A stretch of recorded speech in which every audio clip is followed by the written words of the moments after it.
Each of us has a unique career story to tell. For some, these fly high like rocket launches. For others, they're more like the game of chutes and ladders, with advances and setbacks along the way. Either way, we learn countless lessons from these experiences. And that's what we put into the spotlight here at Career Sessions Career Lessons. Join discussions featuring a variety of guests sharing their stories of ups and downs, as well as the secrets of their success and what drives them to continue moving forward. We break down the tools and resources that will help you establish your dream career and realize your professional goals. Here's your host, J.R. Lowry.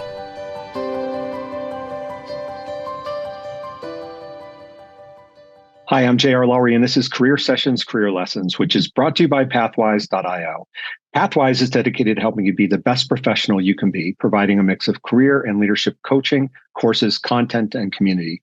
Basic membership is free, so visit Pathwise and join today. Today, my guest is Amy Gallo. Amy is a workplace expert who writes and speaks about gender, interpersonal dynamics, difficult conversations, feedback, and effective communication. She works with individuals, teams, and organizations around the world to help them collaborate, improve how they communicate, and transform the organizational culture to support dissent and debate. She is the best-selling author of Getting Along, How to Work with Anyone, Even Difficult People, and the HBR Guide to Dealing with Conflict, a how-to book about handling conflict professionally and productively. She has also written hundreds of articles for Harvard Business Review, where she is a contributing editor. And for the past 4 years, she has co-hosted HBR's popular Women at Work podcast, which examines the struggles and successes of women in the workplace. Amy has taught at Brown University and the University of Pennsylvania and is a graduate of both Brown and Yale University.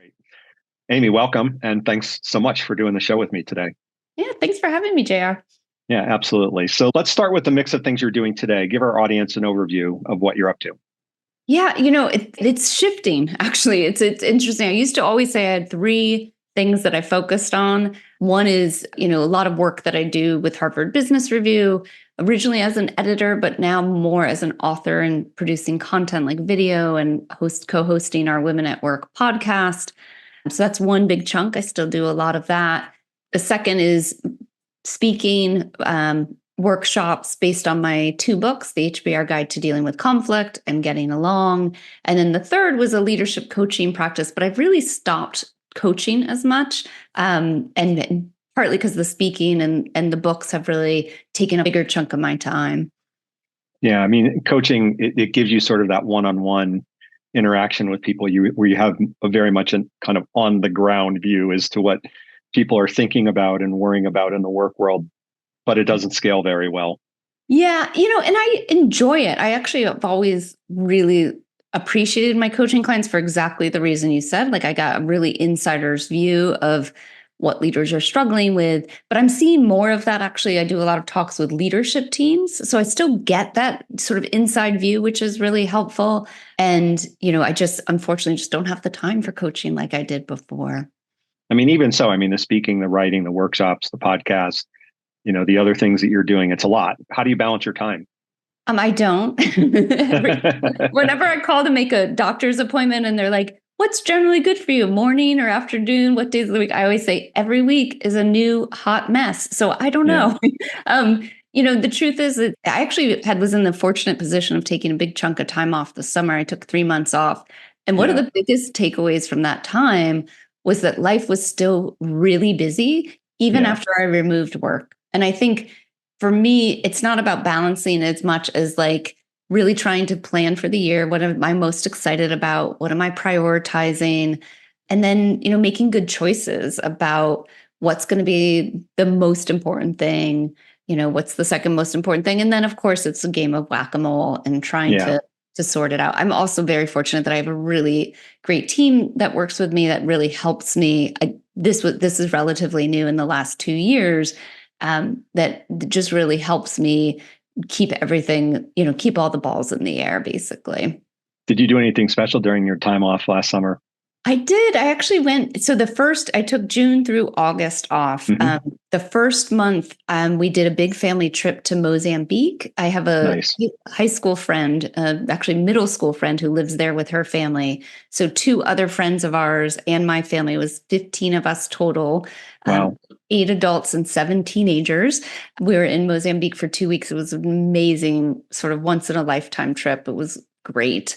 And then I spent the rest of the time, my goal was to produce nothing. I didn't want to produce a podcast, write an article, do any interviews. I just wanted to take things in. So I read 15 books, and that was like 15 novels. And that was just a pleasure. Yeah. And if you're used to reading a lot of nonfiction, when you step back and give yourself time to read a novel, it is such a guilty pleasure, isn't it?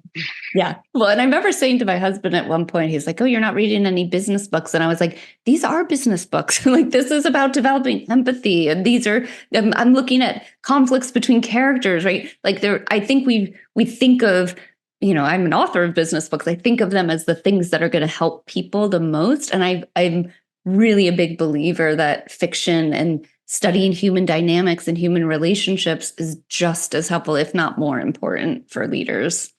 I usually go back and forth. Lately, I've been reading more business books, and especially as I've been doing, these interviews and people have written books, and, I generally get through the books before the interviews. Some of them I still have a little bit of I have to read 20 more pages of this one or 50 more pages of that one. So at some point I'll get a break and we'll get caught up on them. But I don't read as many novels as I used to, and I wish I made more time for it. So yeah. Well, I have a little trick. I don't know if you would enjoy this, but I have a teenage daughter who's very into graphic novels and young adult fiction. And because they're so short and quick, sometimes I'll just pick up something that she loved and read it, because it's still, I get that fiction boost, but it's not a 400-page novel.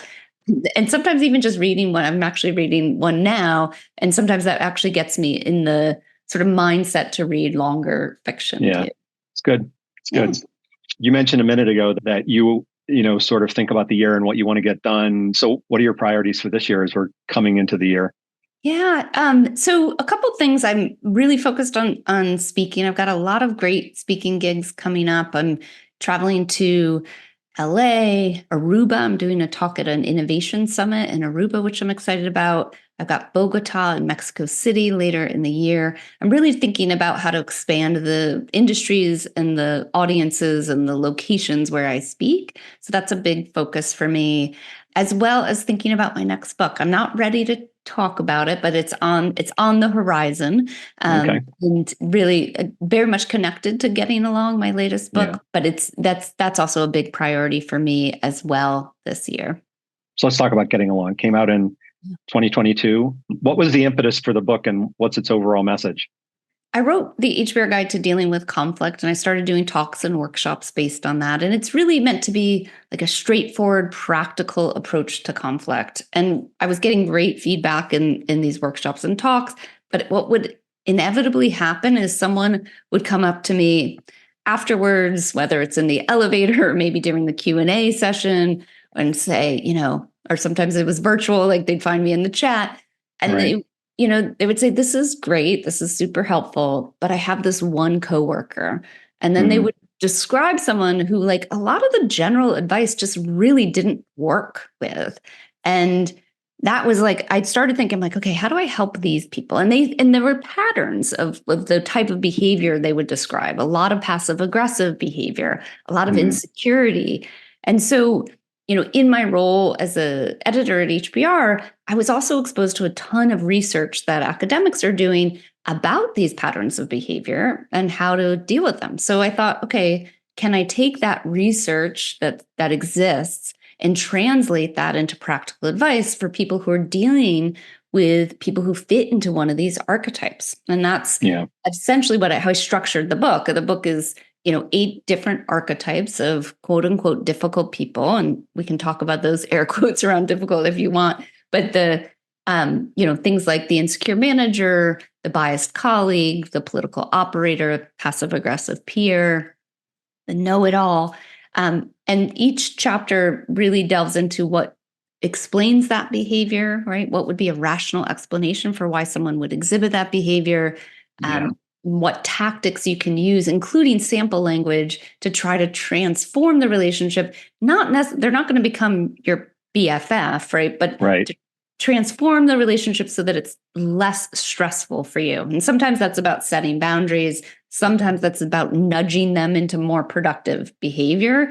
But really, it's just about trying to find, sometimes people ask, like, what problem does this book solve? And I always think sleepless nights, right? Like it solves, what I hope it solves is that moment where you wake up at 3 a.m. and you're like, why am I thinking about John from finance? Like, right? Yeah. Like I want to help people just feel less stress, even though our interactions at work aren't always perfect. And as you say, I mean, people come up to you and say, I have this coworker. I mean, you cite right at the beginning of the book, I mean, we've all had these coworkers, right? And 94% of people say they've worked with a toxic person in the last 5 years. 87% say team culture was affected. A third of people have moved jobs because of a coworker. So it is kind of an epidemic in a way. Oh, for sure. When I say the title and subtitle of my book to anyone, I can be in the dentist chair talking to the hygienist. I can be talking, to the train conductor when I'm on the Amtrak to New York. It doesn't matter if the name of the book comes up, Getting Along, How to Deal with Difficult People, the response is always, I need that book. They're not all buying it, fair enough, but I think that what it really shows is that it is a universal problem, and it makes sense. Like, humans are messy. We're not perfect, right? And I think we're very, very rarely are we taught about how to deal with conflicts. And so these coworkers who are really pushing our buttons, are exhibiting like sometimes really problematic behavior, we don't have the skills to address it or to set boundaries around it or to try to, as I said, sort of nudge them into more productive behavior. And we don't have a choice often. Like, you don't get to choose your coworkers, right? Sometimes you do, but not everybody can just say, "Oh, I quit." Exactly. Nor do they want to. I mean, I was talking to someone just last week who was describing the situation, which honestly, if I could have just been like completely sort of blunt, I would have just said, quit, please quit right now, get out. This sounds terrible. We got there eventually, like, can you? And she kept saying, I don't want to quit. I love my job. It's just this one person. And so, then we sort of started to strategize. Okay, so if you love your job, how do you, sort of right size this relationship so it's not impacting everything else? And how do you deal with the most troublesome behavior that this person is exhibiting? And a lot of people, as you say, I mean, a lot of people struggle with how to deal with these situations. Many people avoid conflict. That you write about conflict, and it also, it starts to trigger the irrational part of your brain, right? And you start to have that sort of flight or fight kind of response. And a lot of this is about kind of getting your rational brain to take over, to put these different situations in perspective. Obviously, you wouldn't want them in the first place, but some of it's coping, right? It's just teaching yourself how to cope and maybe shift the narrative, if you will. I love the way you said that, JR, because I think a lot of the advice I share in my articles and in the books as well is about, it's sort of about appealing to your better self, because as you said, we get stressed when we're in these moments or in these relationships or in these interactions. And then we do things like later, we're like, why did I do that? Or, oh God, that's not what I meant to say. Or, but that made things worse. And so I think it's really about how do we develop the tools to appeal to our best self, because being our best self in the moment, even when that person is being a complete jerk, right, does help us feel good about how we behave, but also helps nudge that behavior, nudge that relationship into sort of more productive territory. So we won't go through all 8 of them. I'm curious. I've worked with all 8 of them. Have you? How many of them have you worked with? All of them. Sometimes people will ask me, "What's your favorite?" I'm like, "Are you kidding? Like, they're all my least favorite. Like, they're all, And I will say, not only have I worked with all 8 of them. Well, actually, have I? Yes, I was going to say the tormentor is a really hard one, but I have worked with a tormentor. But the I've also been all of them. And that's, I think, an important part to realize of like, especially like the know-it-all. I'm the know-it-all all the time, right? I've been passive aggressive. I've taken my insecurity about things out on other people, right? I've been the biased colleague. I think that's one of the things it's important to realize is like, no one is above this behavior, right? And it's not, these people just aren't like flawed human. Well, they are flawed humans because we're all flawed humans, but they're not evil typically. They're just people who, for whatever reason, can't find that better self in themselves and then exhibit these behaviors. I won't call them favorites, even though that word was in my notes. Right. But I'll ask you instead, pick one that you want to talk about just in terms of practically speaking, what's the manifestation and how should somebody deal with that kind of person? Sure. So I'll choose the know-it-all, not because it's my favorite, but because it's the one I relate. Like I wrote that chapter in the book through like cringing the entire time because I relate so much to being the know-it-all. I've gotten feedback in the past about having a condescending tone or declaring things with 100% certainty when I only know it to be like 15% certain.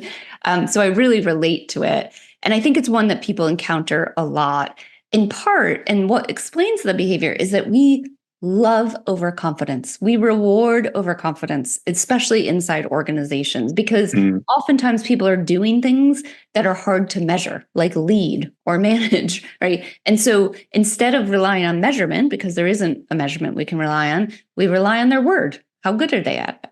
Right.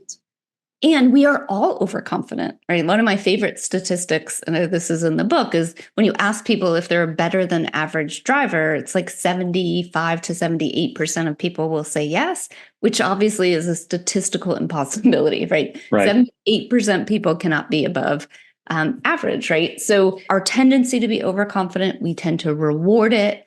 And I think a lot of people have gotten far in their careers by declaring things they know for certain when they're not exactly certain. So those are the behaviors. They tend to interrupt a lot. They tend to talk over people. They have just supreme confidence about things that they shouldn't necessarily be confident about.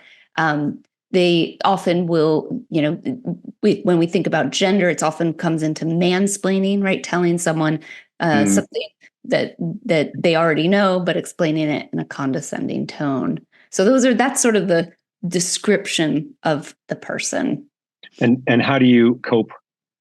That chapter of the book. What does that chapter of the book talk about in terms of how you would work with those people more constructively? Before I get to the tactics, one of the things each chapter includes some questions to ask yourself, and I do think I'll just share one of those questions for the know-it-all because I think it's important, which is, one of the things you have to do is interrogate your own bias when it comes to dealing with anyone who you find difficult. And sometimes someone is actually confident or competent, but we don't allow them to be, perhaps because of their gender or their racial identity or their position or age in the organization.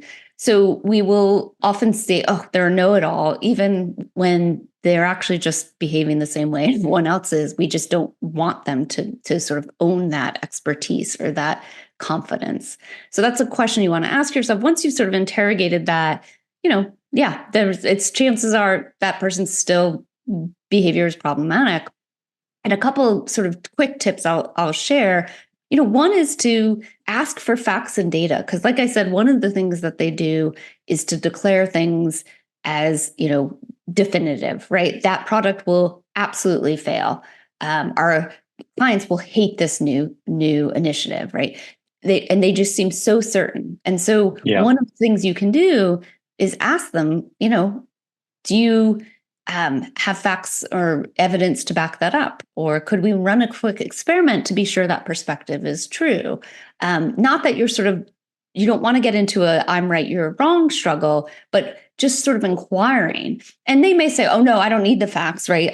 I know it to be true. But what you've done is you've put them on notice that you're not going to just let them get away with declaring something. You're going to inquire about whether they've got some evidence to back that up. One of the other things, the big ones, one of the things they broker in is interruptions, right? People will start talking and they presume they already know the answer. So they just start talking. You can often preempt those by even saying, if you're dealing with someone who tends to interrupt a lot, a know-it-all, you might say, interruptions really break my train of thought. Can you just hold any questions or comments that you have to the end? I'll make sure to get to you, right? Just sort of preempt that.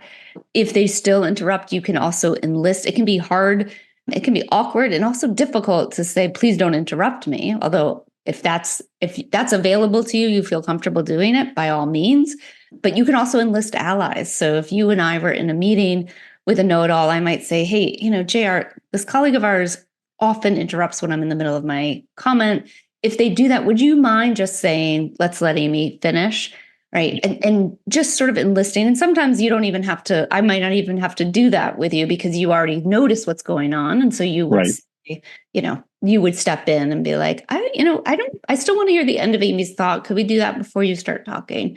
And so just trying to sort of address the behavior. With any of these archetypes, you also have the option, if you're comfortable, if you think it will be effective, to sort of have a meta conversation with someone where you give them feedback and you say, you've interrupted me like 3 times in that last meeting, or I get the sense that you think we don't know as much as you, or we're not as expert in this area as you. Is that true? Right? Just to sort of have a feedback conversation in which you can share the experience of what it's like to be on the receiving end of that behavior and sort of encourage them to change that so that it doesn't have that negative impact. Not always effective. Sometimes you're going to get like a real strong reaction to that. But I think it's always available to you to be a little bit more direct as well. So there's 8 chapters like that cover the different archetypes. You also talk about what not to do. Yeah. And I think that's one of my favorite chapters because I think there's things we tend to do. I'll just name a couple. One is like to retaliate, right? So like I see this all the time, and I have a family member who I will not name because if they hear this, they'll be very upset that I'm calling them out for this. But they'll tell me about this terrible person they work with, and they're like, "So I'm just going to give it back," and I'm like, do you think that's going to work? Right? Like you just start to escalate the situation if you do that. And so I think you really need to think about, one, you need to be proud of your behavior at the end of the day. Like that's the thing that's going to allow you to sleep at night. And if you're just sort of feeding back the same exact, pardon the language, but crap that they're giving you, are you really going to feel good about that? So you really want to watch out for retaliating, especially if the person is in a position of power, because that's the more you sort of feed into that escalation, the more likely they might actually do something that could hurt your career or your position in the organization. Right. Another one is, and I was just talking about this earlier, actually, with a colleague who was, saying like, we're talking about sort of having a positive outlook when things are really stressful. And we were talking about how there's a thin line between sort of trying to have a positive outlook and then like suppressing your emotions. And I think that's another thing that people try to do is like pretend it doesn't bother. Like, oh, that's just JR. Oh, that's just Amy, right? Like, and I think it's, you want to feel the emotions it brings up. Like you don't want to suppress them. We know all of the harmful things that happen when we suppress emotions. It's really bad for us physiologically and psychologically. So you want to actually be like, okay, this person makes me mad. I find this situation really frustrated. I'm really disappointed. I have a coworker like this. And then you can sort of decide what to do and take action. You want to have agency, but you don't want to pretend that you're not at all triggered or upset by the behavior because it's just not going to be helpful to you. Yeah. But as you said, and you said it's at the beginning, what problem is the book solving? And you said sleepless nights.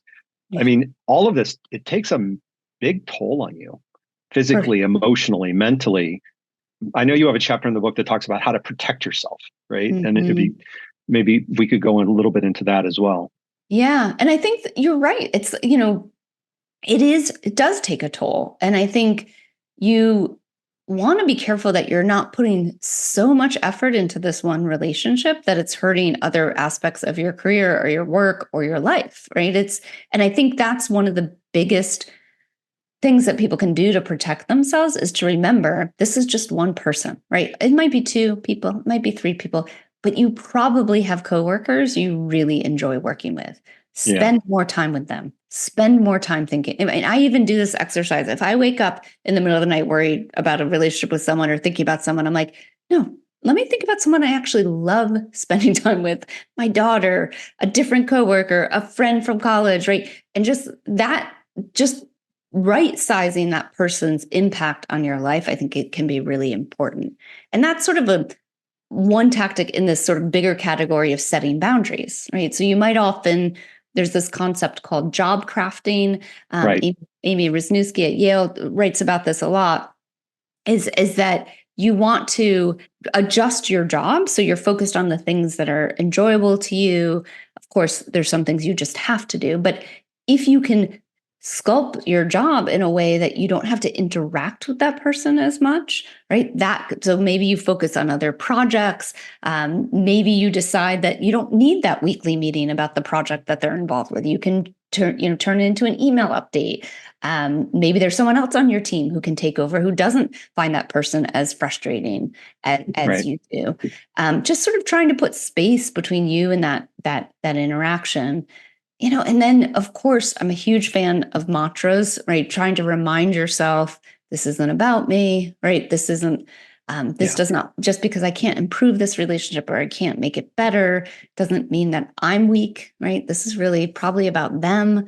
One of my favorite things to remind myself, and it's not the nicest thing, but it really helps, which is like, every day I wake up as me, and I'm really glad I wake up as me. And that person has to wake up as their miserable self. And I'm just so glad I don't have to do that, right? It's just trying to sort of create distance between you and the other person. And, I used to say a lot, especially coming out of the first book around conflict, is like, I encourage people to have empathy, like put yourself in the other person's shoes, think about their struggles. I do think that's a really useful tactic. But I don't think you should do it at the expense of empathy for yourself. Like, you really have to have self-compassion, right? Yeah. These things aren't just hard for you. They're hard for everyone. Talk to yourself in a nice way about it. Remind yourself that you didn't choose this. And if you did, you would have chosen something different. You really just have to be nice to yourself along the way. Very true. I'm curious. I know you wrote the book 2 years ago. Yeah. Hard to imagine completely, but if you went back and thought about if you'd written it 20 years ago, do you think the 8 archetypes would be similar or different? Oh, that is such a good question. Even in the time when I was writing the book, a couple things shifted. So I think actually they would have been really different. Although it's funny, some of them, I'm sure the know-it-all, there have been know-it-alls since the beginning of time. There will be know-it-alls till the end of time. I probably wouldn't have written about the biased colleague because workplaces were not nearly as diverse, and we just didn't have the sort of general awareness we do. I'm sure there were political operators, but it might be different, especially when I think about like flatter organizations with less hierarchy. There's probably a lot more jockeying for position that happens. I think the insecure manager may not have been as prescient because we were thinking about more hierarchical organizations. I do think the behaviors are sort of timeless, but how we think about them are different. And the shift I was alluding to earlier, like when I first started conceiving of the book, I did a couple LinkedIn surveys of people just to ask, what are the patterns of behavior? which of the archetypes resonate? And it was interesting. A lot of the comments I got back were, no one can be called difficult. There's only difficult behaviors, not difficult people. And I think that's really good feedback. And I think it's something I agree with.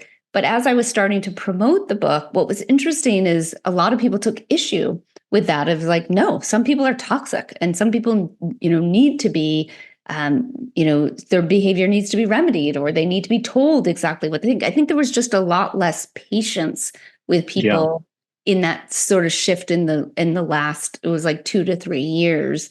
At least that's what I observed in just the reaction to the book. Do you think organizations are getting better at dealing with their difficult people or difficult behaviors?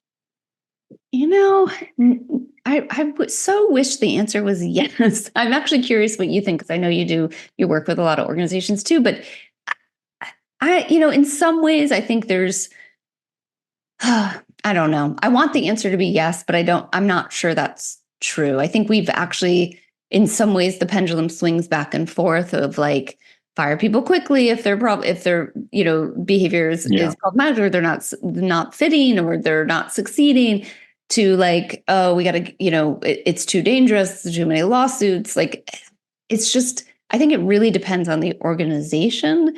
I think universally we're pretty bad at giving people honest feedback that's actionable, that they can do something about. But I don't know. What's your experience? Do you feel like organizations are getting better? I think they are, to be honest with you. Yeah. I mean, I love that answer. If I think about my own work experience, I mean, some of the things that used to happen, I mean, the boys club and, the people who would just say the most ridiculous racist things, that would get you fired in a heartbeat today. Yeah. They were more tolerated. And tolerated probably requires air quotes, but more tolerated back then. And I think, organizations are getting better. I still see, and in my own experience, there are times where, the acid test is always like, how's HR going to respond to this situation, right? And the leadership team. And there are times where they respond, I think, and they respond appropriately. And then, there are other times where they're like, oh, but Bob's he's our best salesperson, right? Or he's so good at his job, or she's so good at her job. And they sort of let performance trump bad behavior. And I still think that occurs a lot. There's the sort of justification of, oh, Bob's just being Bob, just ignore him, because they don't want to deal with the situation, right? Apart from the lawsuit, just that, the difficulty of having to go through whatever process. But I do think there are a lot of behaviors that used to be put up with at work that I don't think are put up with anymore. Yep. But it's an ongoing thing, right? I mean, people are and always will be messy until the computers take over for us. Right. Although, and I think your point is a good one about sort of the overt biased behavior. I do think is like the overt is typically not tolerated, as you said, and often addressed. The problem is, I think now a lot of it is sort of this implicit bias or microaggressions, and I think those I don't think most companies are good at handling how those behaviors impact people, or even acknowledging that those behaviors impact people. Yeah, and obviously there's all sorts of they're called microaggressions for a reason, right? I mean they're very often very subtle. One of the most powerful things, one of the companies I've worked for had a video on workplace bias, and it basically did the exact same script with two different ways, right? One way it was very obvious there was microaggression all over the place. Same words coming from the same people, said in a different way or with different body language. And it was really amazing. It was very clever how they did it, to be able to show that, it's not always even what you say, it's how you say it. It's, your body language when you're saying it that will convey something very different, which, shouldn't surprise us, since 90% of what we communicate is not through our words, it's through body language and tone and other things. And at the same time, it was really interesting to see how you could take the exact same situation and make it look completely different, even with the same words. Yeah. Well, and I think that's really important to keep in mind, because it's not just even the same, it's like the same words, but it's often even about a different tone of voice or different body language, but it's often even the identity. Like, and that's one of the things I really wanted to pay attention to in the book. And I think it often is missing from these discussions around difficult behaviors or difficult interactions, which is that the way we interpret someone's behavior is going to be through a lens of bias. So you and I saying the exact same thing, because we're different genders, might be interpreted in totally different ways. And someone might find you difficult for saying that and me easy to work with, or vice versa. And so I think— Or vice versa, Yeah. And I think that's why I really wanted to pay attention to issues of bias and identity in the book, because I think oftentimes that's a layer we don't think about when it comes to challenging interactions. Yeah, probably a good segue into, I know you focus a lot on the challenges that women face in the workplace. You host HBR's Women at Work podcast. At the risk of answering maybe an obvious question, what are the biggest issues that women are facing in the workplace right now? Oh boy. Well, I will first say that podcast is one of my favorite projects to work on. I love the team that works on that project. I love the experts that we have on the show. It's just such a fun thing to work on, and to be able to talk about and hear from so many women about what they are struggling with is just a privilege. But to answer your question, gosh, it's so many things, and it's so different. I do think one of the big ones is about intersectionality. So the research on gender and gender bias in particular in the workplace is almost universally on white women. So we're really trying to sort of now understand a little bit more about the layering effect when a woman has a disability, is a person of color, right? And how those biases compound and interact with one another. I think that's a really big one that a lot of women are struggling with, is trying to understand, sort of how are they being perceived or interpreted? How are they being promoted or not promoted based on some of those biases? Right. I think that one of the things we hear over and over is just also the stepping into leadership and being taken seriously, thinking about how you communicate, your executive presence, your ability to persuade and influence people. That's a big one we hear about too. Just, how do you get taken seriously as a leader when you're a woman, and when, almost all the research shows that most of us equate the idea of a leader with a white man. And so right. When you're stepping into a role where maybe you're not expected to be, how do you do that in a way that can be as effective as possible? And then, I think the other thing is a lot of what I hear about is working also in male-dominated fields, and how, as a woman, do you find your place? How do you address bias when it comes up? Again, how do you get taken seriously? Gosh, I could go on and on. Feedback is another one. How do you interpret feedback that you get? How do you listen to what's useful, dismiss what might be a little bit biased or unfounded, and then how do you sort of take action on what you want to take action on? Yeah.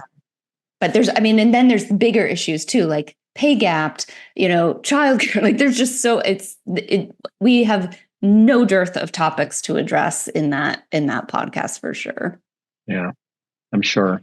I mean, apart from the sort of topic specific advice, it's an imperfect world, right? I mean, you can make yourself crazy wanting the world to be perfect. How do you counsel people to kind of balance the fighting for change, but also, having some acceptance of the fact that it's not going to happen overnight?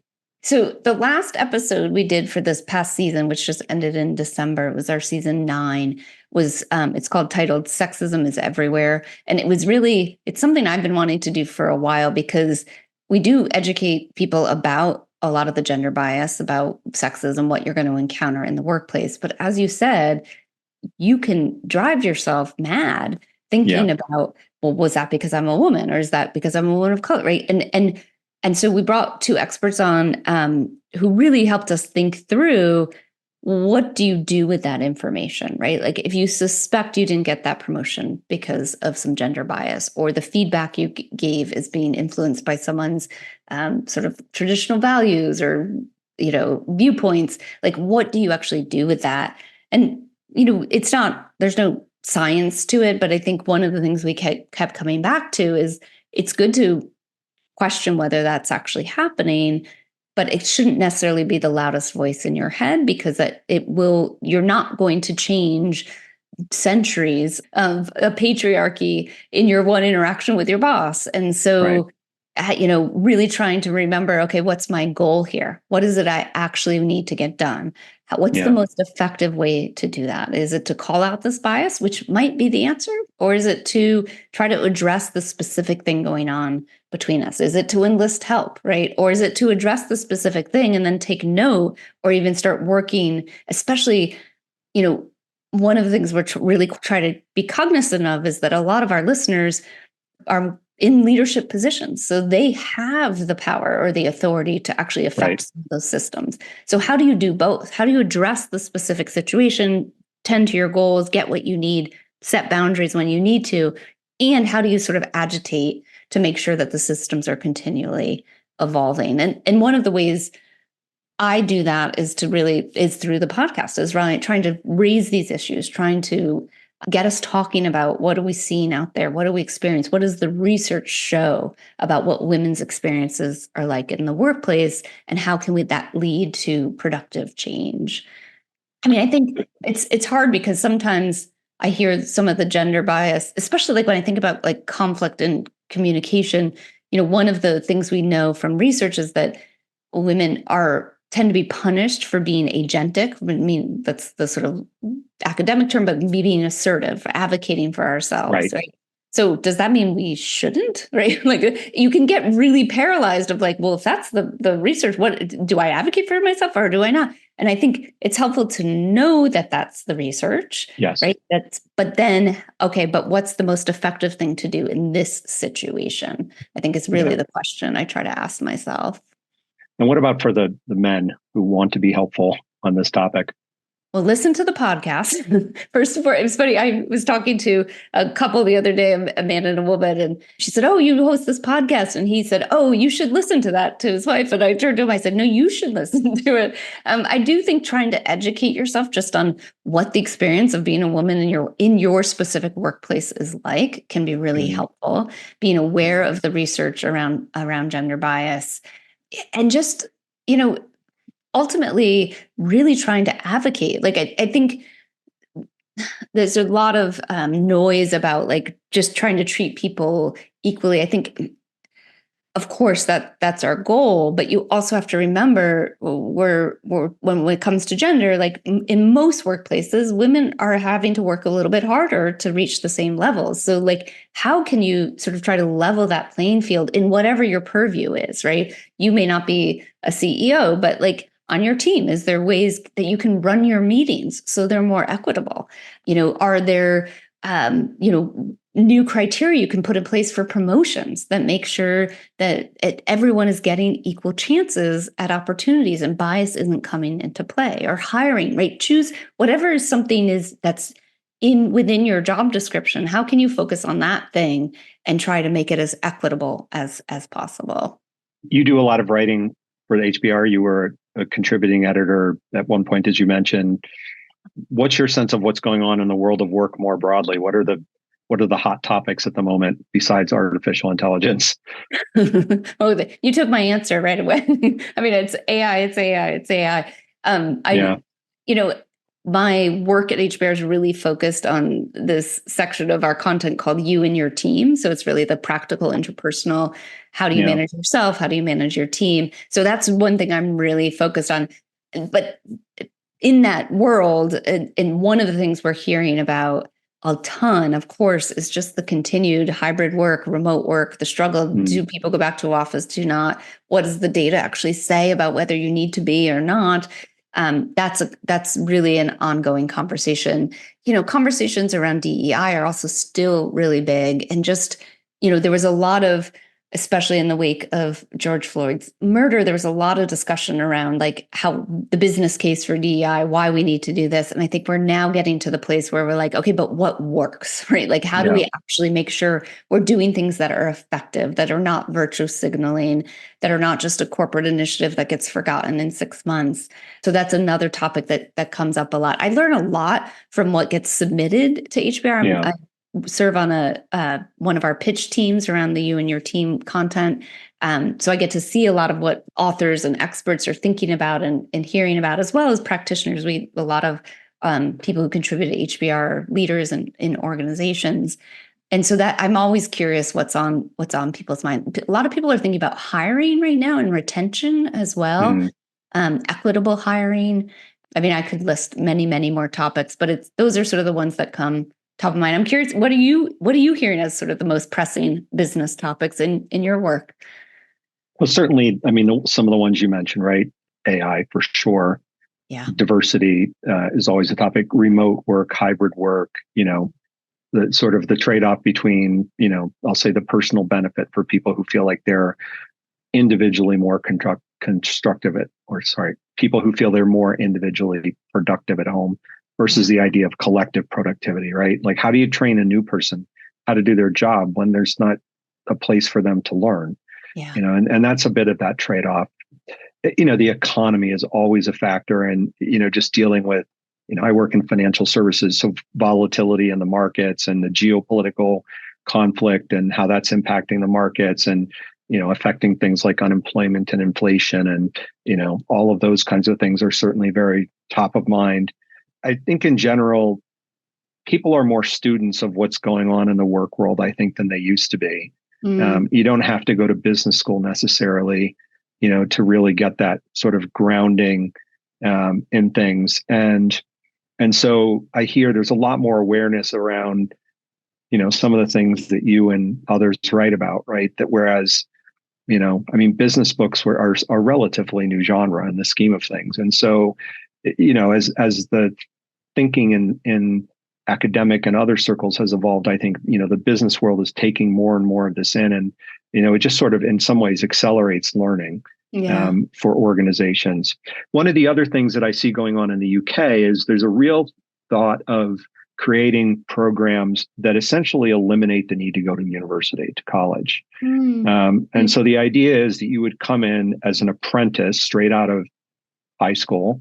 And after 3 or 4 years, you would have worked, whereas your peers, your contemporaries would have gone to college, but you're equal after that, right? Like you get yours through an on-the-job model. And that's a concept I don't hear people talking about as much here in the US, but if any place needs it, it's probably the US, because college educations are so horribly expensive. Way more expensive than they are in the UK. Yeah. And so, just I'm really intrigued by seeing those programs take root and hoping they'll come to this side of the Atlantic, because I think there's a lot of benefit. I think about my kids. One of them wants to be a researcher. So she's working on her PhD. She needed to go to school. Yeah. My son was doing pretty well, doing coding work even before he went to school. Sure. And, he might have been able to get by with not ever needing to go. He would have missed the social experience of it. But, for a lot of families, the economic trade-off of, hey, I know you want to go have 4 years of fun, but you trade that against what that fun costs. And it'll be interesting to see whether that comes across the pond. But it's definitely a big focus at the moment in London. Yeah, that's really interesting, because I think the US is sort of obsessed with the college experience in a way that doesn't make rational sense anymore, given the cost, right? So I'll be curious to see if that does translate over here. That would be great. How do you're on a pitch committee? How does HBR select the things that it likes to publish? Unfortunately, given the amount of submissions we get, we reject a lot. It's hard, and we reject a lot of good stuff just because we don't have the bandwidth to publish it all. But really, we're looking for, is this a new idea? Will this feel fresh to our audience? Is there evidence that backs up this idea? How practical and useful it is? Is it, we talk a lot about improving the practice of management. And so, we ask ourselves, does this actually do that? And, is it educating a leader in a new way? Is it giving them a new skill? Is it giving them a new perspective? And leaders aren't our primary audience. We talk to individual contributors. We have a whole vertical focused on people who are new to their careers. As well. But it's, we have criteria we really look at, but then it's also those questions around, is this fresh? Is this new? And will this help? What else do you read? What other publications out there? Like most people, I read things. I don't sit down with a magazine or sit down at a website and read through. It's more about like what articles come across my social media feeds or someone sends to me in a text. But I'm often find myself reading a lot in The Atlantic, certainly the Economist, New York Times. But I actually find a lot of like the work focused like reels on Instagram so interesting. Like people, even the parodies, like I think you learn a lot about what's on people's minds and where thinking is going just from memes even. So, I don't want to imply that I'm just sort of sitting down and reading magazines or just articles. I'm sort of trying to take it all in. as much as possible. Well, I mean, you get that immersion, right? And you sort of, you learn through doing enough immersion that you feel like you've kind of got a finger on the pulse of what people are thinking about. And it's important. I mean, especially, I'm in my late 50s, the generational thing is also very big as a topic, right? We've got, Yes. we've got still baby boomers, and I'm a Gen X, and you've got the millennials and Gen Z, and those are 4 very different generations that are all working together. And, getting all of them sort of in sync with each other is often a big focus of work conversation. Yeah, I get asked about generational conflict a lot, about conflict between generations at work. And there is a line of research, Peter Capelli at Wharton, and there are a couple other researchers as well, who actually say the differences between the generations are not that big. It's really about age. So boomers, when they were 20, were just as entitled or self-focused as millennials when they were 20, or as Gen Zs are right now, right? And it's really just about stage of life and your values at that stage of life. And that's one of the things I do also think when you grew up, like the world events, what was going on, what were political happenings, like that, of course, influences you, right? So I do think the generations have different life experiences that influence their values, influence their view on hierarchies and how we should interact at work and what's acceptable behavior and what's not. And so I do think there are differences, but I also try to remind myself, but that millennial who I'm frustrated with is just doing that because they're 35, not because they're a millennial, right? Like I did that when I was 35 too, right? It's,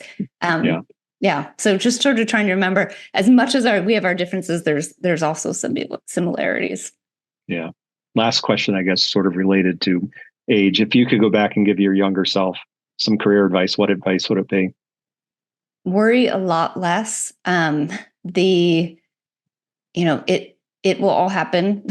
It'll happen because you took action and you made things happen. But, I think I sometimes I'd picture myself sort of going through my career, gripping really tightly, like, is this the right choice? Is this going to be the right thing? What's next? And I just sort of wish I had relaxed a little bit more into it and trusted my gut of like, this feels good. Let's continue doing that.